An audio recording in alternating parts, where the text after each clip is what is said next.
We have a ton of news about the fourth stimulus check, Social Security benefits, Ssdi.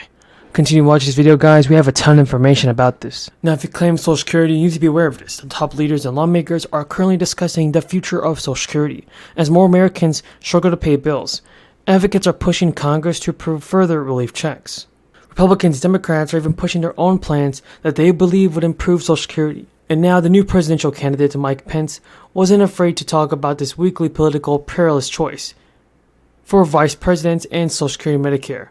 Now he has faced an uphill battle in bringing the rest of the field into that conversation. An advocacy group of older Americans, the low-income older Americans, are getting hurt not only by inflation, but also from the end of the extra food stamp aid in March, which impacted 30 million people enrolled in the SNAP benefits.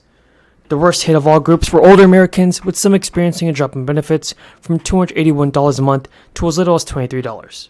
Although inflation is ticking down from a peak a year ago, the costs are still ranked high as the budget category that risked increase the fastest over the past 12 months. Inflation is a top concern for all lawmakers, but it's especially burdensome for older Americans. It is why it's important for lawmakers to approve additional relief for seniors and retirees. A trio of bills aimed at cutting property taxes for New Jersey seniors have cleared committee with bipartisan support this week, and the bills introduced by the Assembly Speaker will cut property tax in half for seniors and expand eligibility to certain health benefit programs. The main bill defines the Stay in New Jersey plan as a proposal to address lowering tax costs for seniors to ensure that they stay in New Jersey instead of going to other states where the cost of living is cheaper. Today, we're accelerating the implementation of the Dependent Care Flexibility Spending Account, which will give military families the option to receive a pre-tax benefit for daycare, preschool, and summer camps, and much more. This order also focuses on providing resources for military spouses or entrepreneurs, like some of the folks up here on the stage will be here in a moment. That includes exploring new funding options, like grants and loans, to help military spouses start and sustain their businesses, and developing new resources that are going to make it easier for entrepreneurs to relocate their businesses if they have to PCS. Folks, let me close with this. Next month, we'll celebrate 50 years of the all-volunteer force. At the time, there was some debate about whether or not we could draw in the talent we needed, about whether Americans would answer the call to serve. But 50 years on, we see so clearly all of you who raised your hand, all of you who volunteered, are the reason that our military today is the greatest fighting force in the history of the world, bar none. That's the reason. And the reason we've been able to sustain that force year after year, decade after decade, is because military spouses, caregivers, and survivors have answered the call as well. You have your loved ones' backs, just like they have the country's back. So the only way to keep this force strong for the next 50 after that, we keep our promise. We uphold the sacred obligation we bear to our military members, our veterans, our spouses, caregivers, and survivors. And today, I'm here as Commander-in-Chief to sign this executive order because it matters. It matters to our military recruitment and retention. It matters to our troops' readiness and resilience. Is really experiencing a backlog of claims. We talked about this last night, which I know really got worsened during the COVID-19 pandemic. And then, of course, with the passage of the PACT Act last year, the number of benefits, veterans seeking benefits is only going to rise. So I wanted to ask you, if confirmed, what are you going to do to make sure that veterans are receiving timely responses to their claims? Senator Murray, thank you very much for that question. When I was... I'm so glad you're here today. You have a doctorate in chemical engineering. It's my understanding that most natural gas pipelines, and we talked about them, are not equipped to ship blends of methane and hydrogen where the hydrogen component is greater than 20%. Could you please explain to all of us how a conventional natural gas pipeline differs from a pipeline which is capable of shipping blends with more than 20% hydrogen?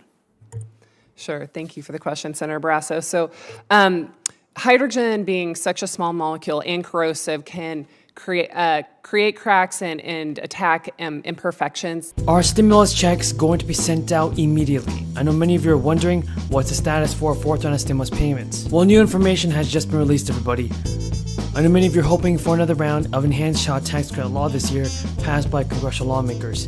However, you might live in one of the many states making plans to send more money to families between this year and 2023. The last monthly child tax credit payment was disbursed in December, with the final check arriving after parents filed their tax returns this year. There is a Republican Senate proposal that would send up to $350 per child and includes a work requirement. The proposal for Mitt Romney will restart monthly payments for millions of people.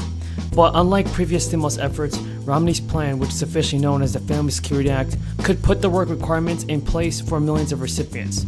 The Family Security Act will provide monthly benefits of up to $350 a month for families with children 0 to 5, and $250 per month to those with children ages 6 to 17. The maximum monthly payment for families would be $1,250, and expectant parents would be able to apply for benefits to begin 4 months prior to the child's due date. In a statement, Romney said his act creates a new national commitment to American families by modernizing and streamlining antiquated federal policies. The biggest element of Romney's plan is the inclusion of work requirements for payment recipients. Details on the exact requirements were not included in the plan, but a common threshold for a state-level benefit is 80 hours a week a month, or a comparable amount of job training or volunteer work. Romney's staff said the legislation is subject to negotiation and is not finalized. And Governor Ned Lamont also announced that this weekend the state will deliver a one-time back-to-school crisis relief benefit of $257 per child to more than 15,000 low-income Connecticut households. Known as the Emergency Assistance Fund, the special benefit comes as $7 million federal grant through the American Rescue Plan. Eligible households include those with children who receive benefits through this temporary family assistance program during May 2022, or who received SNAP benefits and had no countable income during the same month. The majority of payments will be delivered to the recipients' electronic benefit transfer cards, and the state also mailed letters to recipients notifying them that they will be receiving this special one-time benefit. Governor Lamont explained that his administration is timing the release of these special benefits to coincide with the back-to-school shopping season and the start of Connecticut's sales-free tax week. That lead to metal embrittlement. So the solution would be, short of what was already discussed about potentially recoding existing networks, but for existing infrastructure, the solution would be for natural gas, to have hydrogen, you would want either a different carbon steel or you would want it to be thicker or both. So what would be the impact then in the cost of constructing, from conventional natural gas pipelines versus a pipeline that does all the things that you just described? So ever taken by Congress could cut the social cost of climate change by up to $1.9 trillion by 2050. The White House has said in an official statement that the legislation will reduce costs related to rising temperatures, minimize property damage from sea level rise and other disasters, and reduce health impacts. The analysis of the Office of Management and Budget, which administers the federal budget, is the first published